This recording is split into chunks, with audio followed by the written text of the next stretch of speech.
Hello friends, LGR study में आप सभी का स्वागत है। साथियों, आज हम लोग जो है फिजिक्स का एक बहुत ही ज़्यादा महत्वपूर्ण टॉपिक पढ़ने वाले हैं जिसका नाम है सदिश एवं अदिश राशियाँ, that means vector and scalar quantities. ये टॉपिक ऐसा टॉपिक है जिस टॉपिक से प्रत्येक साल आपके एग्जाम में क्वेश्चन आता ही आता है, तो एकदम ध्यान से सीखने समझने की कोशिश कीजिएगा। चलिए शुरू करते हैं। देखिए, अगर बात करें फिजिकल क्वांटिटी का यानी कि भौतिक राशियों का, तो जितने भी भौतिक राशियाँ हैं उसे दो भागों में क्या किया गया है, बांटा गया है। कुछ तो आपके सदिश हैं और कुछ अदिश हैं, यानी कि कुछ वेक्टर हैं और कुछ क्या है, स्केलर क्वांटिटीज है। अब समझिए कि आखिर जितने भी भौतिक राशियां हैं, हम लोग पिछले चैप्टर में पढ़ रहे थे कि आधारी राशियां जो है वो 7 होती हैं। आधारी राशियां कितनी होती है? 7 होती हैं। तो और उसके बाद आधारी राशियों से बहुत सारा जो है डिराइव्ड जो आपके क्वांटिटी है वो बने थे, यानी कि व्युत्पन्न राशियाँ बना था। जैसे कि आपका क्षेत्रफल है, जैसे कि आयतन है, ये बल है, ये सभी के सभी क्या है, ये डिराइव्ड क्वांटिटी है, यानी कि व्युत्पन्न राशियाँ हैं। लेकिन अगर बात करें कि लंबाई का, इसके बाद जो है अगर बात किया जाए समय, बात करें ताप, तो ये सब क्या है, ये इस तरह के 7 आधारी राशियाँ हैं।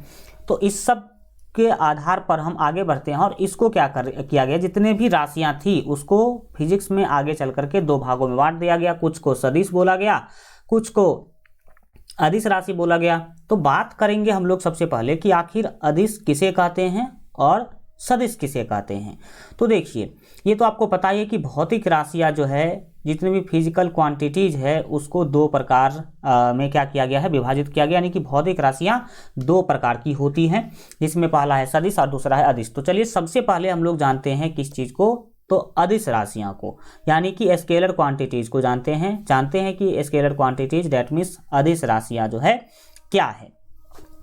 तो याद रखिएगा कि जितने भी राशियां हैं उसमें से कुछ राशियां ऐसा है जिन राशियों को व्यक्त करने के लिए केवल परिमाण की आवश्यकता होती है, दिशा की नहीं। यानी कि केवल इसका मैग्नीट्यूड होगा, डायरेक्शन नहीं होगा।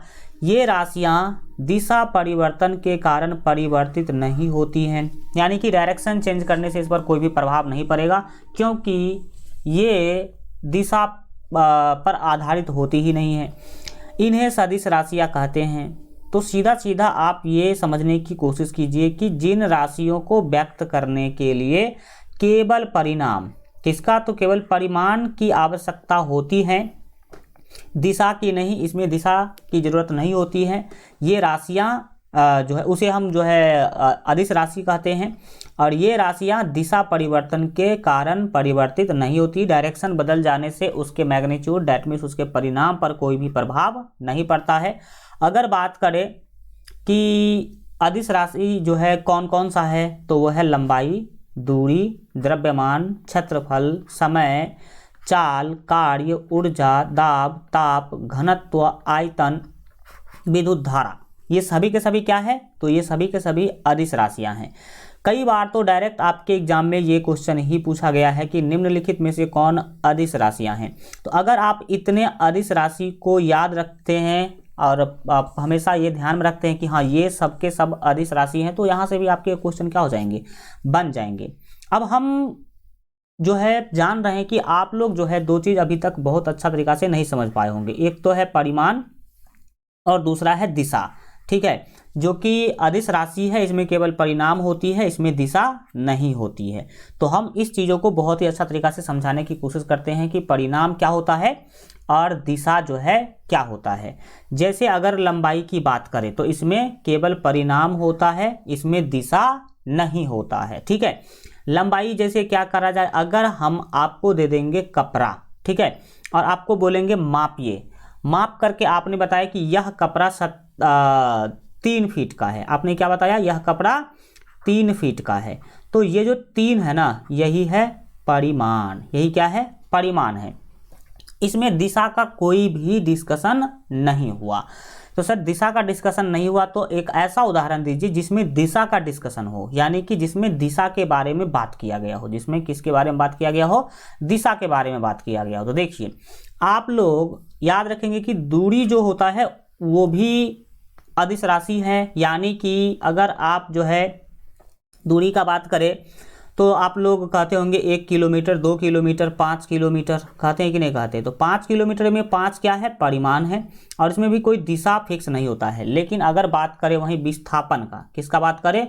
विस्थापन का, विस्थापन का, यानी कि आप इसको डिस्प्लेसमेंट भी कह सकते हैं। तो विस्थापन जो है यह एक सदिश राशि है। कौन सा राशि है? सदिश राशि है। तो आपने अभी जस्ट पढ़ा है कि अदिश राशि किसे कहते हैं? अदिश राशि कहते हैं जिसमें केवल परिणाम होता है, इसमें दिशा नहीं होता है।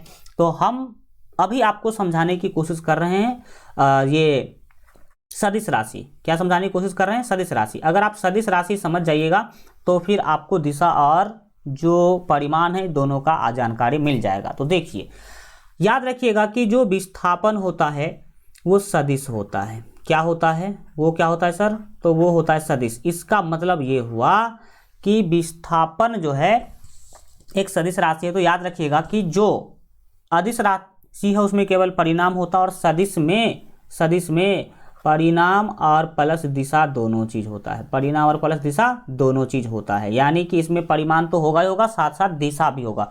तो जिस राशि में परिमाण और दिशा दोनों होती हैं, ठीक है, उसे हम कहते हैं सदिश। और जिसमें केवल परिमाण होती है, यानी कि मैग्नीट्यूड होगा, डायरेक्शन नहीं होगा, यानी कि दिशा नहीं होगा, उसे अदिश कहेंगे। तो समझिए विस्थापन कैसे एक सदिश राशि है। ओके, समझिए, ये मान लीजिए ये जो पॉइंट है ये ए बिंदु है और ये आपका घर है।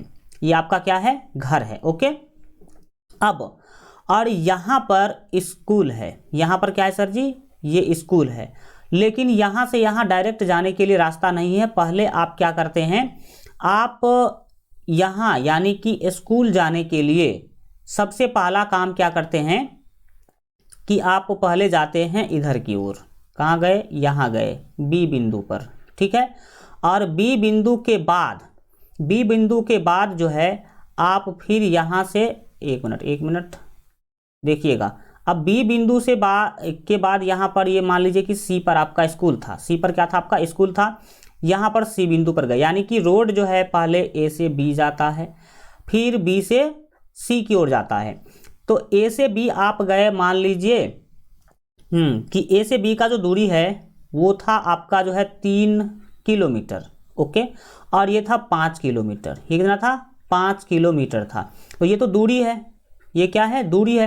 तो आपने दूरी कितना तय किया? यहाँ पर आपने सर दूरी तय किया टोटल 5 और प्लस 3 8 किलोमीटर। 8 किलोमीटर। तो दूरी को अभी जस्ट हम बताए हैं कि ये एक अदिश राशि है, यानी कि दूरी जो है इसमें केवल परिणाम होगा, यानी कि मैग्नीट्यूड होगा, इसमें डायरेक्शन नहीं होगा। तो इसमें परिणाम कितना है? 8 किलोमीटर, यानी कि 8 है परिमाण। लेकिन आप यहाँ पर क्या किए हैं? ए से बी गए, फिर बी से सी गए। सी जो है वो आपका स्कूल है, मान लीजिए स्कूल है। अब क्या हुआ? आपको कोई पूछा कि देखो तुम स्कूल जाने के लिए दूरी तय किए हो 8 किलोमीटर, ठीक। लेकिन अगर मैं तुमसे पूछूं कि तुम स्कूल जाने के लिए विस्थापन कितना तय किया, तो विस्थापन आप लोग 9th में पढ़े होंगे कि विस्थापन क्या होता है। तो विस्थापन जो है किसी दो बिंदु के न्यूनतम दूरी को विस्थापन कहते हैं। तो विस्थापन क्या होगा यहाँ पर? ये मैं बता रहा हूँ कि आखिर विस्थापन किसे कहेंगे। तो ये ए से आप जो है डायरेक्ट सी पर जा सकते थे। ए से डायरेक्ट सी पर क्या कर सकते थे? जा सकते थे। और यही ए से डायरेक्ट सी का जो डिस्टेंस होगा वही कहलाएगा विस्थापन। और अगर मान लीजिए ये 5 है, 3 है, तो ये मान लीजिए कि 4 रहा होगा। कितना रहा होगा? 4 किलोमीटर रहा होगा। तो यहाँ पर अगर विस्थापन की बात करें तो विस्थापन कितना है? यहाँ पर विस्थापन है सर जी 4 किलोमीटर। कितना है? 4 किलोमीटर, ठीक है। तो अब विस्थापन है कितना? 4 किलोमीटर। आपका घर यहाँ, आप अपने घर से विद्यालय गए सी बिंदु पर, तो ये जो 4 किलोमीटर है ना, अगर ये विस्थापन है तो विस्थापन याद रखिएगा कि विस्थापन जो है वो सदिश राशि होती है। क्या होती है? सदिश यानी कि वेक्टर होता है। सदिश यानी कि वेक्टर होता है। तो सर अगर विस्थापन सदिश है तो इसका मतलब इसमें परिमाण भी होगा और दिशा भी होगा। बिल्कुल दिशा भी होगा और परिमाण भी होगा। तो देखिए, अब आप यहाँ पर समझिए कि आपका घर अगर यहाँ है और इससे जस्ट सीधा उत्तर की दिशा में आप गए हैं। किस दिशा में गए हैं? उत्तर की दिशा में। यानी कि आप अपने घर से स्कूल जाने के लिए 4 किलोमीटर उत्तर की दिशा में गए हैं। 4 किलोमीटर किसके दिशा में गए हैं? उत्तर की दिशा में गए हैं आप। 4 किलोमीटर किसके दिशा में गए हैं सर? आप 4 किलोमीटर उत्तर की दिशा में गए हैं। यानी कि जो विस्थापन है उसमें मैग्नीट्यूड के साथ साथ दिशा भी है। मैग्नीट्यूड के साथ साथ क्या है सर जी? दिशा भी है। आप अपने घर से किधर की ओर गए हैं? उत्तर की ओर गए हैं। याद रखिएगा, नक्शा में ऊपर जो है उत्तर होता है। ऊपर क्या कहलाता है? उत्तर कहलाता है। तो आपने यहाँ देखा कि जो विस्थापन होता है वो जो है उसमें दिशा भी होगा और परिमाण भी होगा। दिशा भी होगा और क्या होगा? परिमाण भी होगा। हम और डिटेल में इसको समझाने की कोशिश करेंगे। आगे बढ़िए तत्काल। अभी आप अदिश के बारे में केवल एक बात याद रखिएगा कि इसमें केवल परिमाण होता है, इसमें दिशा नहीं होता है। इसमें कोई दिशा जो है नहीं होता है। जैसे आप कह रहे हैं, आपसे कोई पूछा कि बताओ कि अभी कितना बजा है, तो आप बोलेंगे कि अभी 10 बजा है। क्या बोलेंगे? अभी आप 10 बजा है। तो 10 बजा जो है तो ये 10 है परिमाण। क्या इसमें दिशा है? हम ये बोलेंगे कि उत्तर के दिशा में 10 बजा है, या दक्षिण के दिशा में 10 बजा है, या पूरब के दिशा में 10 बजा है? नहीं, हम समय को दिखाने के लिए कभी भी दिशा का यूज नहीं करेंगे। यानी कि जो समय है इसमें केवल परिमाण हो सकता है, यानी कि मैग्नीट्यूड हो सकता है, इसमें दिशा नहीं हो सकता है। तो उसी तरह से अगर आपको पूछ दिया जाए कि बताओ तुमने दुकान से कितना चीनी लाया, तो आप चीनी का द्रव्यमान बताएंगे। चीनी क्या बताएंगे? द्रव्यमान बताएंगे। बोलेंगे 5 केजी चीनी। क्या बोलेंगे? 5 केजी चीनी। तो 5 केजी चीनी जो आपने बोला, तो क्या उसमें दिशा का कहीं भी जिक्र है? आप ये तो नहीं बोल सकते हैं कि दक्षिण की दिशा में 5 केजी चीनी। भाई बताओ, यहाँ पर दिशा बताने की कोई लॉजिक बन रहा है? नहीं बन रहा है। ठीक है। लेकिन घर से स्कूल जाने के लिए कितना विस्थापन किए, तो बोल देंगे उत्तर के दिशा में हम विस्थापन किए 4 किलोमीटर। तो विस्थापन में मैग्नीट्यूड भी है एंड दिशा भी है, लेकिन जितने भी अदिश राशियां होगा उसमें केवल और केवल मैग्नीट्यूड होगा, इसमें दिशा नहीं होगा। जैसे कि बात करें हम आयतन का या फिर विद्युत धारा का, ये सभी जो लंबाई से लेकर के यहाँ तक जो भी आपको चीज़ें दी गई है, इसमें केवल ये होगा, मतलब कह सकते हैं इसको हम क्या कहेंगे, इसको केवल परिमाण होगा, इसमें कोई दिशा नहीं होगा। अब बढ़ते हैं आगे और अच्छा तरीका से हम और जो है सदिश को समझने की कोशिश करते हैं। सदिश राशियाँ क्या है? तो अपने शब्दों में पहले तो आप समझ लीजिए कि वह राशि जिस राशि में परिमाण भी हो और दिशा भी हो उसे कहते हैं सदिश राशि। अगर परिभाषा की बात करें तो याद रखिएगा कि जिन राशियों को व्यक्त करने के लिए परिमाण एवं दिशा दोनों की आवश्यकता होती है, अर्थात ये राशियां दिशा परिवर्तन के कारण परिवर्तित हो सकती हैं, उन्हें हम सदिश राशियां कहते हैं। यानी कि जिस राशि को व्यक्त करने के लिए परिमाण और दिशा दोनों जरूरत पड़ जाए उसे कहेंगे हम सदिश राशि। एग्जाम्पल हमने आपको विस्थापन वाला दे ही दिया है कि आप अगर किधर किसी भी दिशा में विस्थापन करते हैं तो आपको दिशा भी बताना पड़ता है। अगर बात करें बल का, अगर बात क्या किया जाए, बल का किया जाए, ये कोई बॉक्स है, ये कोई क्या है भाई साहब, बॉक्स है। ठीक, अब ये बॉक्स जो है इस पर आप क्या कर रहे हैं, बल लगा रहे हैं। इस पर आप क्या कर रहे हैं सर जी, बल लगा रहे हैं। बल लगा रहे हैं तो देखिए, मान लो कि ये आप हैं, ये क्या है, आप हैं। ओके, मैं अच्छा नहीं बना पा रहा हूँ लेकिन फिर भी बनाने की क्या कर रहा हूँ, कोशिश कर रहा हूँ। ये मान लो आप हैं और आप क्या कर रहे हैं, इस पर इधर की दिशा में बल लगा रहे हैं। इधर की दिशा में क्या कर रहे हैं, बल लगा रहे हैं। आपने क्या किया, इधर मतलब आप अपने सामने की दिशा में, किधर, सामने की दिशा में अपने 5 न्यूटन का बल लगाया। कितने न्यूटन का बल लगाया, 5 न्यूटन का। तो आप क्या बोलेंगे कि मैं इस वस्तु पर सामने की दिशा में 5 न्यूटन बल लगाया। कितना न्यूटन बल लगाया, 5 न्यूटन। तो आपके बल का दिशा क्या है, इधर। मैग्नीट्यूड क्या है, 5 न्यूटन। मैग्नीट्यूड क्या है, 5 न्यूटन। तो जो बल होगा, वेग होगा, विस्थापन होगा, त्वरण होगा, आवेग होगा, भार होगा, विद्युत क्षेत्र होगा। ये सारे के सारे कैसी राशियां हैं? सदिश राशियां हैं, यानी कि इसमें मैग्नीट्यूड भी होगा और साथ ही साथ डायरेक्शन भी होगा, यानी कि दिशा भी होगा। ओके, तो आपने देख लिया कि इस तरह से आप सदिश और अदिश को क्या कर सकते हैं, समझ सकते हैं। चलो ठीक है, इसको हल्का हंसमुख बना देते हैं। ओके, तो देखो समझ में आ गया बातें कि नहीं समझ में आया, सो बताइए। तो आपको जो है दिशा और परिमाण क्या है, हम आशा करते हैं कि समझ गए होंगे। तो जिस राशि में दिशा और परिमाण दोनों होगा उसको सदिश राशि यानी कि वेक्टर क्वांटिटी क्या करेंगे, बोलेंगे। और यही मेन है, यही क्या है, मेन है। अदिश राशियां आपके लिए मेन नहीं है। तो चलिए हम लोग जो है आगे बढ़ते हैं और आगे की चीज़ों को क्या करते हैं, समझते हैं। सदिश का निरूपण सीखने वाले हैं, यानी कि वेक्टर को कैसे जो है हम लोग इसका नोटेशन सीखेंगे, कैसे हम इसको क्या करेंगे, व्यक्त करेंगे कहीं पर, या फिर कैसे इसको हम निरूपण करने की काम करेंगे, वो सीखिए। देखिए, सदिश राशियों को तीर द्वारा निरूपित किया जाता है। किस द्वारा निरूपित किया जाता है? तो तीर द्वारा निरूपित किया जाता है। तीर की नोक, जिसे वानाग्र कहते हैं या एरो कहते हैं इसको इंग्लिश में, सदिश की दिशा को व्यक्त करता है। सदिश के किस चीज़ को व्यक्त करता है? दिशा को व्यक्त करता है। तथा तीर की लंबाई जो है वो सदिश के परिमाण को व्यक्त करती है।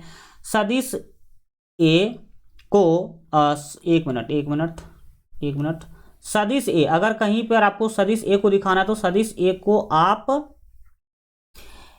ए के ऊपर तीर का निशान लगा करके क्या करते हैं, निरूपित करते हैं। सदिश ए को क्या लिखेंगे, ए के ऊपर एरो लगा देंगे तो ये क्या कहलाएगा, सदिश ए कहलाएगा। ठीक है, जैसे आप यहाँ पर देख सकते हैं, ये जो ए है इसके ऊपर क्या है, बाण लगा हुआ है। ये पर यहाँ पर हल्का बड़ा सा लिख दिया गया है, लेकिन याद रखिएगा ये जनरली अगर वेक्टर ए लिखना है आपको तो इसके ऊपर ऐसे केवल क्या करेंगे, छोटा सा तीर लगाएंगे। इसको क्या पढ़ेंगे आप लोग, वेक्टर ए। और अगर कहीं पे सीधा ए लिखा हो तो इसको तो सीधा ए बोलेंगे। ठीक है, लेकिन अगर किसी भी अगर आपको ABCD के ऊपर अगर तीर लगा दिखे तो इसको क्या पढ़ेंगे हम लोग, इसको पढ़ेंगे वेक्टर ए, यानी कि सदिश ए। क्या पढ़ेंगे इसको, सदिश ए, और इसको साधारण ए बोलेंगे। तो याद रखिएगा कि सदिश को दिखाने के लिए किसका प्रयोग करते हैं, तीर का प्रयोग करते हैं। अगर वेक्टर बी लिखना है तो कैसे लिखेंगे, ऐसे लिखेंगे वेक्टर बी। अगर वेक्टर सी लिखना है तो कैसे लिखेंगे, ऐसे लिखेंगे वेक्टर सी। वेक्टर सी यानी कि सदिश सी। ओके, तो सदिश को लिखने के लिए यानी कि सदिश को दिखाने के लिए हम एरो का यूज करते हैं उसके ऊपर, तो ये आप याद रखने की कोशिश करेंगे। अब हम लोग जो है सदिश राशियों से संबंधित कुछ महत्वपूर्ण पॉइंट्स के ऊपर बात करने वाले हैं, important points regarding vector quantities. Vector quantity के रिगार्डिंग यानी कि उससे संबंधित हम लोग कुछ पॉइंट्स बात करने वाले हैं, जिसमें पहला पॉइंट क्या है उसको समझने की कोशिश करिएगा। पहला है शून्य सदिश। मैं आपको बता दूं कि शून्य सदिश जो है वो सदिश यानी कि वेक्टर का एक प्रकार है। वेक्टर यानी कि सदिश राशि बहुत अलग अलग प्रकार का होता है। सदिश राशि यानी कि वेक्टर क्या होता है, बहुत ही अलग अलग प्रकार का होता है। तो जानते हैं शून्य सदिश किसे कहते हैं, यानी इसी को हम लोग जीरो सदिश भी, जीरो वेक्टर बोलेंगे, या इसी को दूसरा शब्दों में हम नल वेक्टर भी बोलेंगे। तो याद रखिएगा, नल वेक्टर या जीरो वेक्टर या शून्य सदिश सभी एक ही चीज़ होते हैं। तो आखिर हम नल वेक्टर कहते किसे हैं, ये तो हमें पता होना चाहिए। तो याद रखिएगा, जिस दो या दो से अधिक वेक्टर का मैग्नीट्यूड यानी कि अगर वैल्यू क्या निकल जाए, जीरो निकल जाए, तो उसे हम क्या बोलेंगे, नल वेक्टर बोलेंगे। तो याद रखिएगा, ऐसा सदिश जिसका परिणाम शून्य हो, यानी कि जिसका रिजल्टेंट क्या हो, शून्य हो, वो शून्य सदिश कहलाता है। इसकी दिशा अनिश्चित होती है। इसकी दिशा क्या होती है, अनिश्चित होती है। जैसे देखिए यहाँ पर मान लीजिए कि ये था एक वेक्टर, और एक वेक्टर इसके ऊपर क्या था, ऐसे लगा हुआ था। दूसरा वेक्टर ये हो गया, ये मान लीजिए कि तीसरा वेक्टर हो गया। ठीक, इसका डायरेक्शन कुछ भी हो सकता है। और ये आ गया चौथा वेक्टर, ये क्या आ गया, चौथा। और फिर यहाँ से यहाँ आ गया पांचवा वेक्टर, यहाँ से यहाँ क्या आ गया, पांचवा वेक्टर।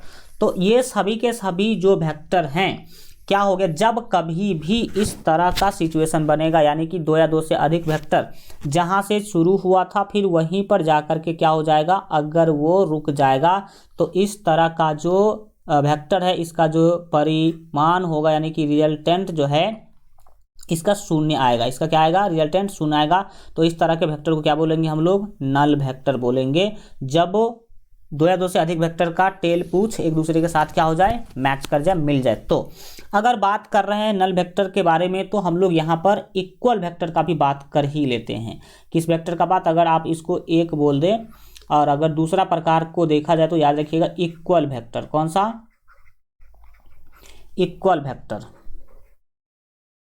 इक्वल वेक्टर को आप लोग समान सदिश भी कह सकते हैं या बराबर सदिश भी कह सकते हैं। तो सर समान सदिश यानी कि बराबर सदिश किसे कहेंगे, तो याद रखिएगा जब दो वेक्टर जिसका दिशा और परिमाण दोनों सेम हो उसे कहते हैं हम लोग इक्वल वेक्टर। जैसे मान लीजिए कि ये कोई है आपका वेक्टर ए, ये क्या है, वेक्टर ए है, ये है क्या सर जी आपका वेक्टर ए है, ठीक, और ये है कोई वेक्टर बी, ये कोई क्या है, वेक्टर बी है। तो आप गौर से देखेंगे तो इसका वेक्टर ए का लंबाई जितना है उतना ही वेक्टर बी का लंबाई भी है, उतना ही वेक्टर बी का लंबाई भी है, और दोनों का दिशा भी एक है। मतलब ये अगर जिस तरफ मुड़ा है उधर ही ये भी मुड़ा है। तो वैसा दो वेक्टर जिसका परिमाण और जो दिशा है एक ही हो उसे कहते हैं इक्वल वेक्टर। और तीसरा प्रकार भी आप लोग पढ़ ही लीजिए, वेक्टर अगर पढ़ रहे हैं तो तीसरा प्रकार पढ़ लीजिए, उतना महत्वपूर्ण नहीं है लेकिन फिर भी एक होता है निगेटिव वेक्टर। क्या होता है sir ji, negative vector, NEGATIVE, negative vector, VECTOR। Negative vector को आप ऋणात्मक सदिश भी बोल सकते हैं। तो सर किसे बोलेंगे निगेटिव वेक्टर, तो याद रखिएगा वैसा दो वेक्टर जिसका परिमाण बराबर हो लेकिन दिशा विपरीत हो। परिमाण बराबर हो यानी कि जो मैग्नीट्यूड है वो सेम हो और डायरेक्शन अपोजिट हो, तो उसे हम बोलेंगे कौन चीज़, तो उसे बोलेंगे सर हम लोग निगेटिव वेक्टर। जैसे एग्जाम्पल के हेल्प से समझिए, ये कोई वेक्टर है, मान लीजिए कि वेक्टर ए है, ये क्या है सर जी, वेक्टर ए है, ठीक, और ये है दूसरा वेक्टर कोई, ये क्या है, कोई दूसरा वेक्टर है, ठीक। और आप अगर वेक्टर ए का और वेक्टर बी दोनों का मैग्नीट्यूड बराबर हो यानी कि दोनों का जो है समान लंबाई हो, एरो का लंबाई ही मैग्नीट्यूड को दिखाता है, एरो का लंबाई क्या करता है, मैग्नीट्यूड दिखाता है, और ये जो तीर है, एरो हेड है, वो डायरेक्शन को दिखाता है। तो इस जो ए का डायरेक्शन है उसके जस्ट अपोजिट बी का डायरेक्शन है, लेकिन लंबाई दोनों का बराबर है। लंबाई ही किसको दिखाएगा, परिमाण को दिखाएगा यानी कि मैग्नीट्यूड को दिखाएगा। तो इस तरह के दो वेक्टर को क्या बोलेंगे सर जी, हम लोग निगेटिव वेक्टर बोलेंगे, ठीक है।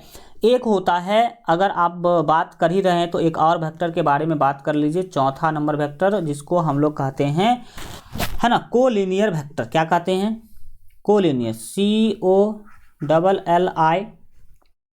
COLLINEAR, collinear vector, VECTOR। इसको हिंदी में क्या बोलेंगे सर, तो इसको हिंदी में हम लोग बोलेंगे संरेखी सदिश। क्या बोलेंगे, संरेखी सदिश। तो वैसा सदिश जो एक ही रेखा में हो उसे क्या बोलते हैं, कोलिनियर वेक्टर। जैसे कि मान लीजिए ये एक वेक्टर है, फिर दूसरा भी इसके जस्ट आगे ये वेक्टर है, ये तीसरा वेक्टर है, ये क्या है, चौथा वेक्टर है। अगर ये मान लीजिए कि वेक्टर ए है, ठीक, ये वेक्टर बी है, ये क्या है, वेक्टर बी है, और ये वेक्टर सी है, एंड ये अगर वेक्टर डी है, ये क्या वेक्टर डी है। तो आप देख रहे हैं कि सभी के सभी एक ही रेखा में है, सभी के सभी क्या है, एक ही रेखा में है, डायरेक्शन सभी का सेम है। तो जब दो या दो से अधिक वैसा वेक्टर जिसका डायरेक्शन सेम हो यानी कि एक के आगे एक, एक के आगे एक, एक के आगे एक हो, तो ऐसे वेक्टर को हम कोलिनियर वेक्टर कहते हैं, यानी कि एक ही रेखा में प्राप्त होने वाला वेक्टर कहते हैं। एक वेक्टर और पढ़ लीजिए, ये जो है वो है नन कोलिनियर वेक्टर। क्या है sir ji, non collinear vector, COLLINEAR, non collinear vector, VECTOR। समझिए कि नन कोलिनियर वेक्टर क्या होता है। नन लगाने से कोई भी चीज़ अपोजिट हो जाता है, तो हमने कोलिनियर वेक्टर में नन लगा दिया है, मतलब ये जस्ट इसका उल्टा होगा। ये एक ही रेखा में होगा, लेकिन जो नन कोलिनियर वेक्टर होगा वो एक ही रेखा में नहीं होगा। जैसे कि मान लीजिए अगर ये वेक्टर ए है तो वेक्टर बी अगर इसके जस्ट सामने होगा तो इसको कोलिनियर बोलेंगे, लेकिन ऐसा है, ये क्या है, ऐसा है, ये है वेक्टर बी। तो क्या ये एक ही रेखा में हुआ, नहीं हुआ। तो ऐसे दो या दो से अधिक वेक्टर जो एक ही रेखा में न हो उसे हम बोलते हैं नन कोलिनियर वेक्टर। क्या कहते हैं सर उसे हम लोग, नन कोलिनियर वेक्टर कहते हैं। ओके, अब बढ़िए आगे, एक और हम लोग सदिश के बारे में पढ़ने वाले, एकांक सदिश, जिसको यूनिट वेक्टर कहते हैं। क्या कहते हैं, यूनिट वेक्टर। तो याद रखिएगा, a vector having fixed magnitude that is 1, मतलब एक ऐसा सदिश जिसका परिमाण 1 हो बट नोट फिक्स्ड डायरेक्शन, और उसका डायरेक्शन फिक्स न हो, उसे हम बोलेंगे यूनिट वेक्टर। अगर बात करा जाए तो आप बोल सकते हैं कि वह सदिश जिसका परिमाण 1 होता है एकांक सदिश कहलाता है। यदि ए एक सदिश है जिसका दिशा जो है दिशा एक ही दिशा है, मतलब वेक्टर ए की क्या है, दिशा है, तब वेक्टर ए की दिशा में एकांक वेक्टर को वेक्टर ए से लिखा जाता है इस प्रकार। किस प्रकार, देखिए, मान लीजिए कि अगर कोई वेक्टर है, ठीक, अगर कोई वेक्टर ए है एकांक वेक्टर, कोई वेक्टर ए है कैसा वेक्टर, एकांक वेक्टर, एक मिनट एकांक वेक्टर है, ये कोई अगर यूनिट वेक्टर है, तो ये जो है आप इसको vector A by vector A क्या कर सकते हैं, लिख सकते हैं। सेम संख्या को सेम से भाग देंगे तो कितना मिलेगा, 1 मिलेगा कि नहीं। तो वेक्टर ए व वेक्टर ए क्या मिलेगा, 1 मिलेगा। मतलब इसमें ज़्यादा कोई आपको याद रखना नहीं है, बस सिर्फ इतना याद रखिए कि जो यूनिट वेक्टर होगा उसका जो परिमाण होगा, यानी कि जो मैग्नीट्यूड होगा वो 1 होगा। बस यहाँ से आपको इतना ही याद रखना है, इससे ज़्यादा याद रखने की कोई ज़रूरत आपको नहीं है। ठीक, अब बढ़ते हैं आगे और हम सदिशों का योग पढ़ेंगे। अब अभी आप लोग पढ़े हैं, एक तो पढ़े हैं अदिश और दूसरा पढ़े हैं सदिश, तो हम लोग योग पढ़ने वाले हैं सदिश का। सर अदिश का योग नहीं पढ़ाइएगा, पढ़ाएंगे। देखिए अदिश का भी योग हम आपको पढ़ाएंगे, तो समझिएगा कि योग मतलब क्या, योग मतलब वही जोड़, और कैसे हम लोग सदिश को जोड़ेंगे यानी कि वेक्टर को जोड़ेंगे। तो याद रखिएगा कि अगर आप हमसे पूछ रहे हैं कि सर अदिश का योग बताइए, तो अदिश राशियों को बीज गणित के साधारण नियमों के अनुसार जोड़ा अथवा घटाया जा सकता है। जैसे कि सर अदिश राशि में कौन कौन है, तो सर अभी हम आपको बोले थे कि अदिश राशि में है समय, इसके बाद अदिश राशि में है दूरी। तो अगर 5 सेकेंड और प्लस 20 सेकेंड करना हो, यानी कि 5 सेकेंड और 20 सेकेंड को क्या करना हो, जोड़ना हो, उसका योग करना हो, तो इसको हम साधारण बीज गणित के नियमों से क्या कर सकते हैं, जोड़ सकते हैं। अगर घटाने के लिए बोलेगा तो घटा सकते हैं।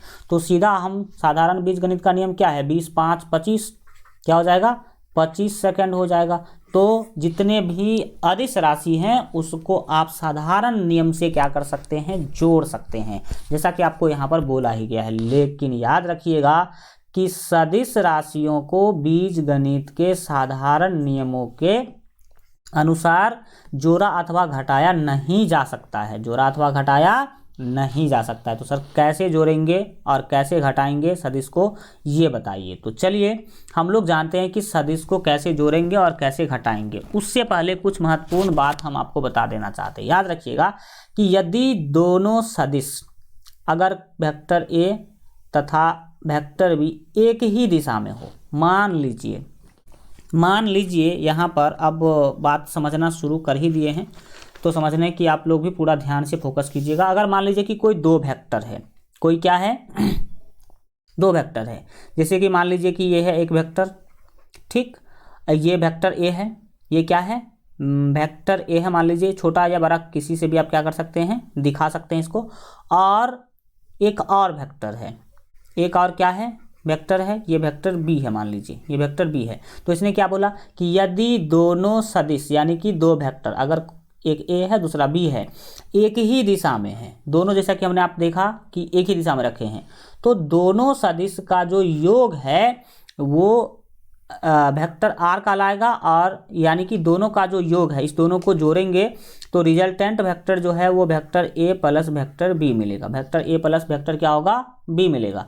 तो अगर इस दोनों को जोड़ेंगे, इस दोनों को अगर जोड़ेंगे तो हमें अगर आर वैल्यू मिलेगा तो वो आर किसके बराबर होगा, तो ये वेक्टर ए और प्लस वेक्टर बी के बराबर होगा। वेक्टर ए और प्लस वेक्टर किसके बराबर होगा, बी के बराबर होगा। अगर मान लीजिए क्वेश्चन में बोल दिया कि इसका मैग्नीट्यूड है 8 और इसका मैग्नीट्यूड है 10, तो दोनों वेक्टर को जोड़िए, तो यहाँ पर जो रिजल्टेंट वेक्टर आएगा, रिजल्टेंट वेक्टर जो है आएगा, उसका रिजल्टेंट क्या होगा, तो 10 और प्लस 8। सिंपल सा दोनों को क्या कर लेना है, जोड़ लेना है, तो कितना हो जाएगा, 18 हो जाएगा। 10 प्लस 8 जोड़ेंगे तो क्या होगा, 18 हो जाएगा। तो आपने क्या समझा कि अगर दो वेक्टर जिसका दिशा एक ही हो, है ना, दिशा एक ही दिशा में हो, दोनों अगर एक ही डायरेक्शन में हो, तो साधारण तरीका से आप उसको जोड़ सकते हैं।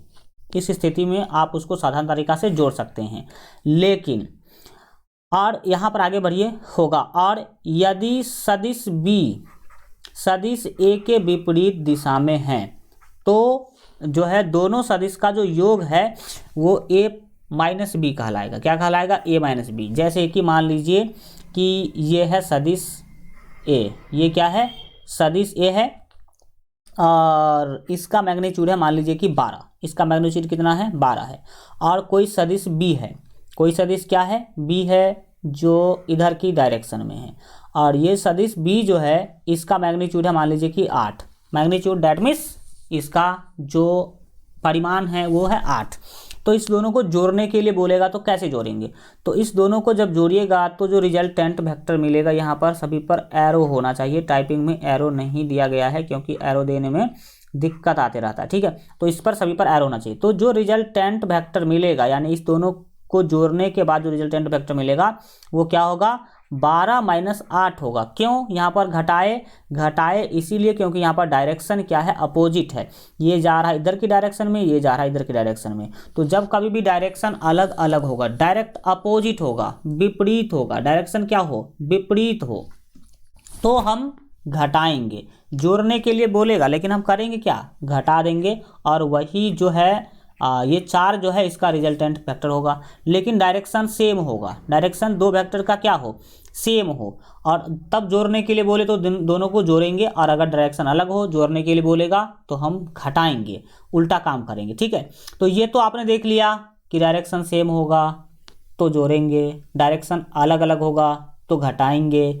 लेकिन सर जी अगर एक वेक्टर ऐसे है, एक वेक्टर क्या है, ऐसे है, और एक वेक्टर इसके जस्ट ऐसे है, ऐसे हैं। अगर ये वेक्टर ए है और ये वेक्टर क्या है, बी है, और अगर वेक्टर ए का मैग्नीट्यूड मान लीजिए कि 8 है और वेक्टर बी का मान लीजिए कि 6 है मैग्नीट्यूड, तब कैसे जोड़ेंगे सर। तो देखिए याद रखिएगा, इस तरह के सिचुएशन को जोड़ने के लिए हम लोग क्या करते हैं, अलग अलग विधि का यूज करते हैं। जब डायरेक्ट एक ही दिशा में था और उसका योग निकालने के लिए बोला तो जोड़ दिए।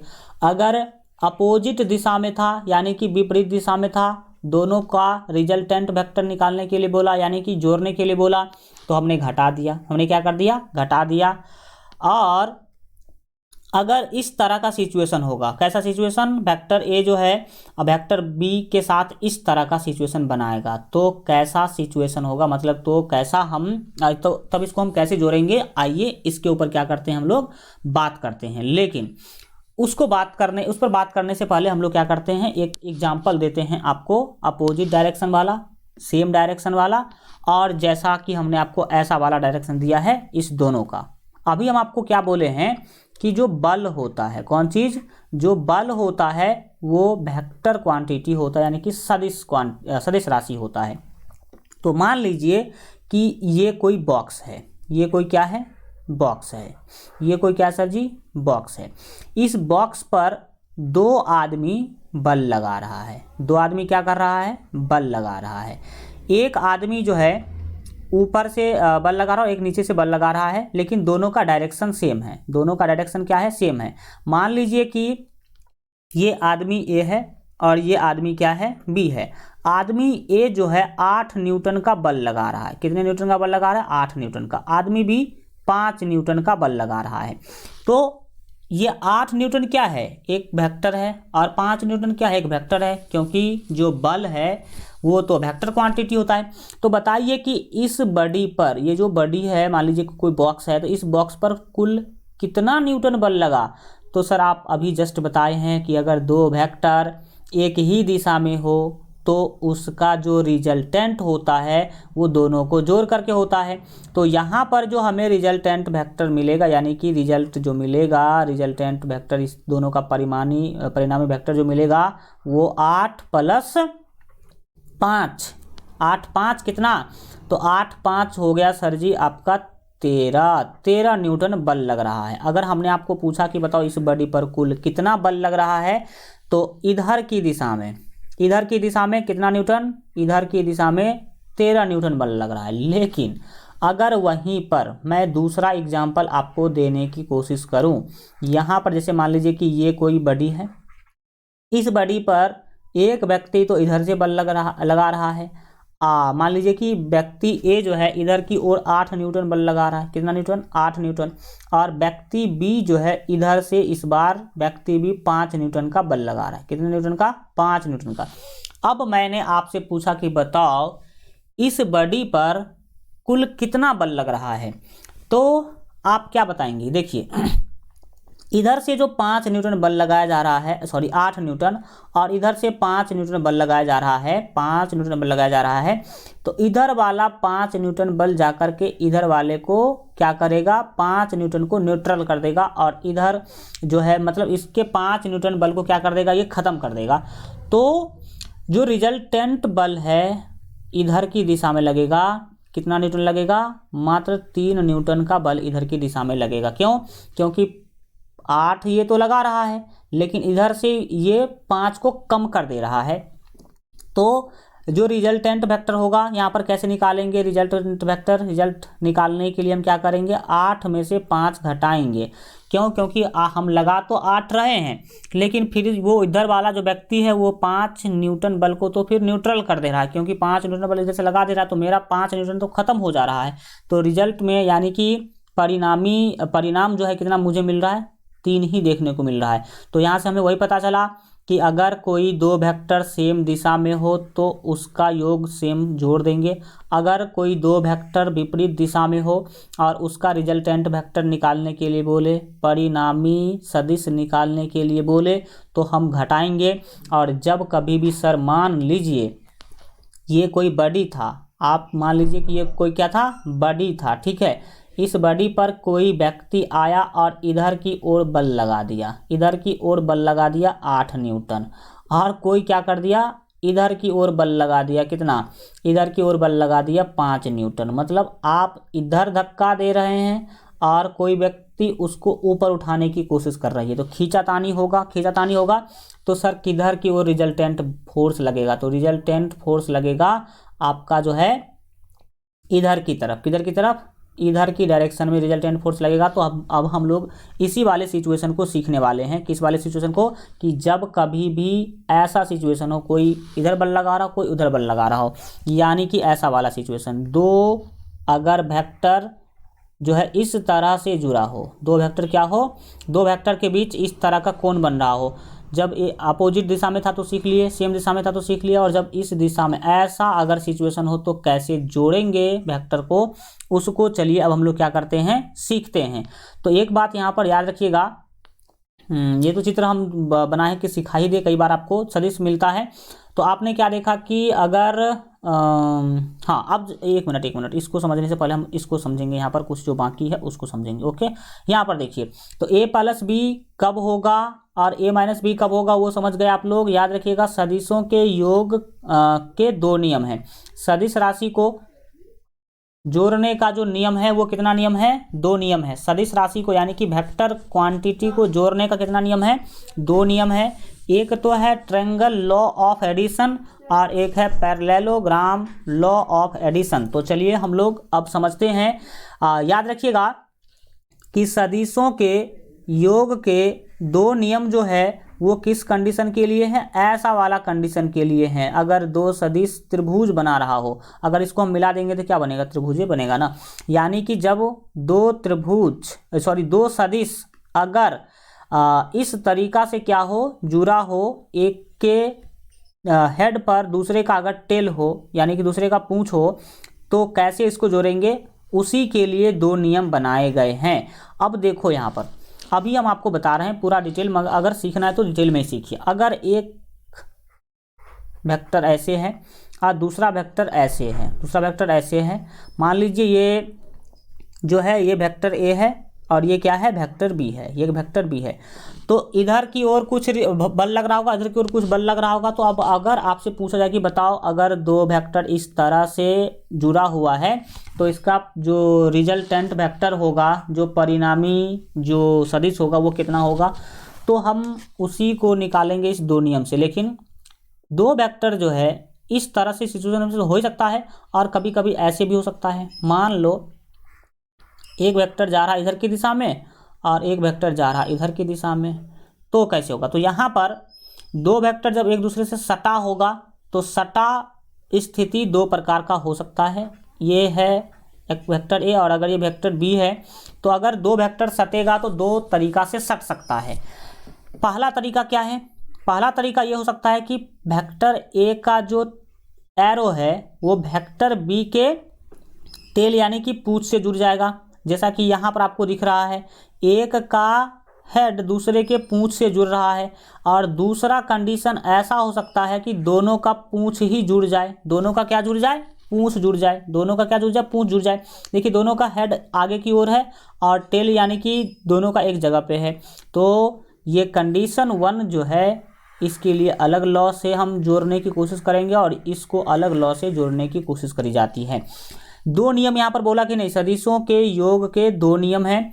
तो इसको जोड़ने के लिए हम याद रखिएगा जिस लॉ का प्रयोग करते हैं उसे कहते हैं ट्रायंगल लॉ ऑफ एडिशन, यानी कि त्रिभुज के योग का नियम, और इसे कहते हैं पैरेललोग्राम लॉ ऑफ एडिशन। तो मतलब पैरेललोग्राम लॉ ऑफ एडिशन से इस तरह के कंडीशन में जो दो वेक्टर होगा उसका योग निकालेंगे। तो आइए यहाँ पर जो दो नियम की बातें करी गई है उस दोनों नियम को समझने की कोशिश करते हैं। सबसे पहला तो आप यहाँ पर देख लीजिए ट्रायंगल लॉ ऑफ एडिशन, यानी कि त्रिभुज का नियम। किसका नियम?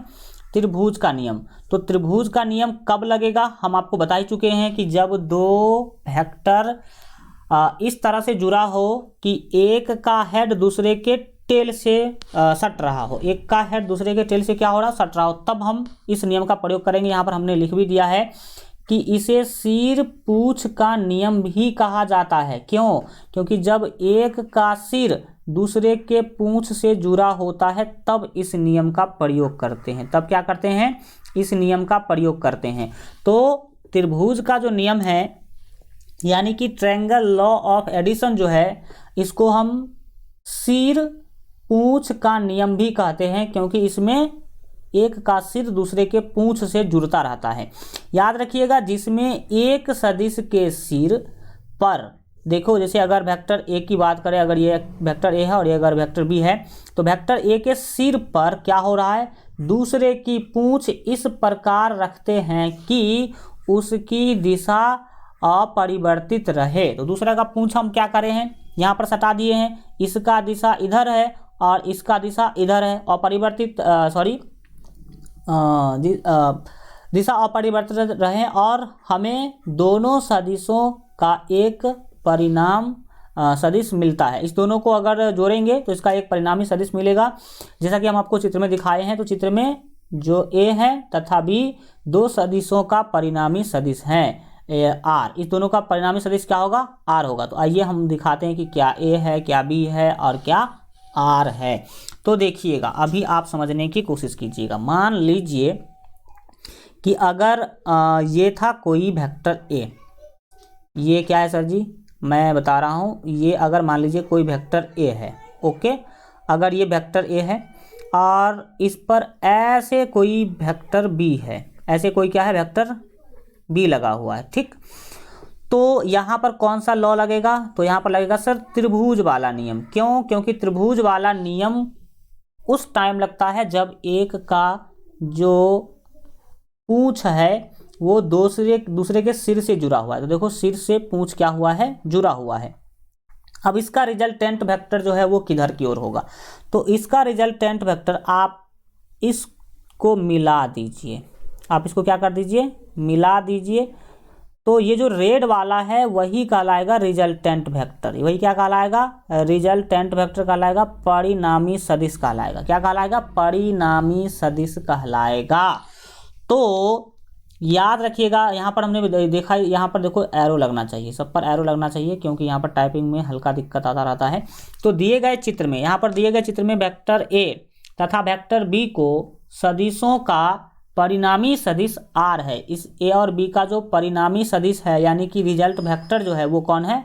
वेक्टर आर है। ठीक है, अब याद रखिएगा कि आर का मैग्नीट्यूड यानी कि परिणाम, आर का मैग्नीट्यूड यानी कि परिणाम निकालने का फॉर्मूला क्या है, और आर का डायरेक्शन यानी कि जो दिशा निकालने का फॉर्मूला है वो क्या है। तो यहाँ पर त्रिभुज का नियम जब कभी भी यूज कीजिएगा और इस नियम से किसी भी दो वेक्टर का योग जो है उसका अगर मैग्नीट्यूड निकालिएगा तो मैग्नीट्यूड निकालने का फार्मूला क्या है याद रखिएगा। ठीक है, MAGNITUD मैग्नीट्यूड यानी कि परिमाण अगर निकालिएगा तो यहाँ पर परिणामी वेक्टर कौन है सर? परिणामी वेक्टर है आर। परिणामी वेक्टर क्या है? आर। तो आर निकालने का जो फॉर्मूला होगा वो क्या होगा, यहाँ पर समझने की कोशिश कीजिएगा। आर निकालने का फार्मूला क्या होगा यहाँ पर आप लोग समझने की कोशिश कीजिएगा। याद रखिएगा a² + b² और -2ab, माइनस क्या लेना है? 2ab cos theta, -2ab cos theta, cos theta. जानिए, इस फार्मूला को समझिए कि हम जब दो वेक्टर का रिजल्टेंट वेक्टर यानी कि योग निकालने की कोशिश करें, ये जोड़ रहे हैं हम, क्या कर रहे हैं, ये जो अब वेक्टर बी और वेक्टर ए को जोड़ने के लिए बोलेगा तो यही फार्मूला है जोड़ निकालने का। ये फार्मूला क्या है? जोड़ निकालने का। सर यहाँ पे थीटा क्या है सो बताइए। तो याद रखिएगा, इसको कहते हैं थीटा। दो वेक्टर जो था उसके बीच का जो कोण है वो क्या कहलाएगा? थीटा कहलाएगा। ये क्या कहलाएगा? थीटा। और रिजल्टेंट वेक्टर और उस दोनों में से कोई एक वेक्टर जो है इसको हम कहते हैं अल्फा। क्या कहते हैं इसको? हम अल्फा कहते हैं। एक मिनट, इसे क्या कहेंगे सर जी? तो इसे कहेंगे हम अल्फा। ये अल्फा क्या है? तो अल्फा जो है वो रिजल्टेंट वेक्टर यानी कि परिणामी वेक्टर का डायरेक्शन होगा। क्या होगा? डायरेक्शन यानी कि दिशा, DIRECTION, ये डायरेक्शन होगा यानी कि दिशा होगा। किसका? तो इस रिजल्टेंट वेक्टर का। तो डायरेक्शन निकालने का फॉर्मूला क्या है याद रखिएगा। डायरेक्शन कैसे निकालेंगे याद रखिएगा। डायरेक्शन निकालने का फॉर्मूला होता है tan अल्फा बराबर b sin theta. tan alpha बराबर क्या होता है सर जी? b sin theta, b sin theta और बट्टे होगा a - b cos theta, a - b cos theta. अब समझिए, ये दो फार्मूला आपको मिल गया, जिस दो फार्मूला से आप अगर दो वेक्टर इस तरह से जुड़ा हो कि एक का सिर दूसरे के पूंछ से सट रहा हो और तब आपको उसका रिजल्टेंट मैग्नीट्यूड निकालने के लिए बोले तो इस फार्मूला का यूज़ करेंगे, और उसका अगर डायरेक्शन निकालने के लिए बोलेगा तो आप इस फार्मूला का क्या करेंगे? यूज करेंगे। तो ये है triangle law of addition, that means त्रिभुज का नियम। तो त्रिभुज का नियम कब लगाएंगे? इसका मैग्नीट्यूड निकालने के लिए बोलेगा तो क्या फार्मूला लगाएंगे, और डायरेक्शन यानी कि दिशा निकालने के लिए बोलेगा तो क्या फार्मूला लगाएंगे। आपने देख लिया। अब हम बढ़ते हैं आगे और हम दूसरा नियम पढ़ते हैं जिसका नाम है समांतर चतुर्भुज का नियम। इसको पैरेललोग्राम लॉ ऑफ एडिशन भी बोलते हैं। ये कब यूज किया जाएगा याद रखिएगा। इसमें दो सदिश ए तथा बी समांतर चतुर्भुज की दो आसन भुजाओं की तरह प्रयुक्त होते हैं। मानिए, देखने की कोशिश कीजिए कि इस वाले नियम का कब यूज करेंगे। तो अभी जस्ट बताए थे कि अगर एक सदिश ऐसे है, यानी कि ये कोई वेक्टर है और दूसरा वेक्टर ऐसे है, दूसरा वेक्टर ऐसे है, मतलब ये कहने का क्या मतलब है? ये कहने का मतलब है कि वेक्टर ए का पूंछ और वेक्टर बी का पूंछ सटा हुआ है। हेड जो है ऊपर है, सटा कौन है? पूंछ सटा है, हेड कौन है? ऊपर है। अब आपको इसका योग निकालने के लिए बोला, ए का कुछ मैग्नीट्यूड देगा, बी का भी कुछ मैग्नीट्यूड देगा और बोलेगा इस दोनों का क्या कीजिए, योग निकालिए। तो इस दोनों का योग निकालने के लिए कौन सा फार्मूला आप यूज कीजिएगा उसको समझने की क्या कीजिए, कोशिश कीजिए और कैसे निकालिएगा याद रखिए। इस दोनों वेक्टर के हेल्प से सबसे पहले आप एक पैरेललोग्राम बनाएंगे, यानी कि एक समांतर चतुर्भुज बनाएंगे। तो समांतर चतुर्भुज बनाने के लिए क्या करना होगा, वेक्टर ए के समांतर यहाँ पर आप क्या करेंगे, एक रेखा खींचेंगे। वेक्टर ए के समांतर मान लो लग रहा हो कि वेक्टर ए के समांतर जा रहा है, और फिर वेक्टर बी के समांतर भी क्या करेंगे, एक रेखा खींचेंगे ऐसे। आप देख लो गौर से कि ये जो है चारों तरफ से क्या हो चुका है, ये हो चुका है, मतलब बंद हो चुका, और ये किसके जैसा लग रहा है, तो ये लग रहा है समांतर चतुर्भुज के जैसा। समांतर चतुर्भुज के जैसा लग रहा है कि नहीं लग रहा है। तो इस कंडीशन में सर अब इसका रिजल्टेंट वेक्टर क्या होगा, तो आप यहाँ से एक क्या करेंगे, रेखा खींचेंगे, डायगोनल खींचेंगे, और ये डायगोनल खींच करके यहाँ पर आप एरो मारेंगे। यहाँ पर क्या मारेंगे, एरो मारेंगे। तो ये जो आपने काला वाला जो लिखा है वही है आपका रिजल्टेंट वेक्टर। वही क्या है, रिजल्टेंट वेक्टर, यानी कि परिणामी वेक्टर है। अगर आप इधर की दिशा में कुछ बल लगा रहे हैं, कोई इधर की दिशा में बल लगा रहा है, तो ये वस्तु जाएगा किधर की ओर, ये वस्तु आर के डायरेक्शन में क्या होगा, जाएगा। न तो ऊपर जाएगा न ही नीचे जाएगा, आर के डायरेक्शन में जाएगा। तो अब समझने की कोशिश कीजिएगा, आपको जब कभी भी ऐसा दिया जाए और कह दिया जाए कि दोनों का पूंछ सटा हुआ है, तो आप उसको समांतर चतुर्भुज के नियम से जोड़ेंगे, और समांतर चतुर्भुज के नियम से मैग्नीट्यूड निकालने का फॉर्मूला समझिए कि क्या होता है। ठीक है, इस स्थिति में मैग्नीट्यूड, ठीक है, MAGNITUDE मैग्नीट्यूड, और यहाँ पर मैग्नीट्यूड किसका, तो आर का मैग्नीट्यूड, यानी कि रिजल्टेंट का मैग्नीट्यूड निकालने का जो फॉर्मूला होगा वो क्या होगा समझिए। अभी तो आपको मैं केवल फार्मूला बता रहा हूँ, इस पर क्वेश्चन बना के दिखाऊंगा, तब आपको समझ में आएगा कि ओहो इस फार्मूला का ऐसे यूज करते हैं, यहाँ पर यूज करते हैं। इसका मैग्नीट्यूड निकालने का फार्मूला होगा a² plus b² plus b² और plus 2ab cos theta, 2ab cos theta. और इसका डायरेक्शन कैसे निकालेंगे, इसका मतलब किसका, जब हम पैरेललोग्राम लॉ का यूज करेंगे तो डायरेक्शन कैसे निकालेंगे, तो याद रखिएगा DIRECTION। डायरेक्शन निकालने का जो फॉर्मूला होगा, जो आर का हम डायरेक्शन निकालेंगे वो कैसे निकालेंगे समझने की कोशिश कीजिएगा। एक मिनट सर, यहाँ पर हम थीटा नहीं समझे कि थीटा क्या है, थीटा नहीं समझेंगे, बिल्कुल सही है। याद रखिएगा, हम पीछे पहले भी बता चुके हैं कि दो वेक्टर के बीच में जो कोण बनेगा, ये था वेक्टर ए और वेक्टर बी, इस दोनों के बीच में जो कोण बनेगा उसको बोलेंगे थीटा। इसको क्या बोलेंगे, थीटा। और अल्फा किसे बोलते हैं, तो सर अल्फा बोलते हैं किसको, तो अल्फा बोलते हैं रिजल्टेंट वेक्टर, और किसी एक वेक्टर के बीच में जो कोण बनता है उसी को बोलते हैं अल्फा। तो ये कहलाएगा यहाँ पर अल्फा। ठीक, तो अल्फा समझ गए, आप थीटा समझ गए।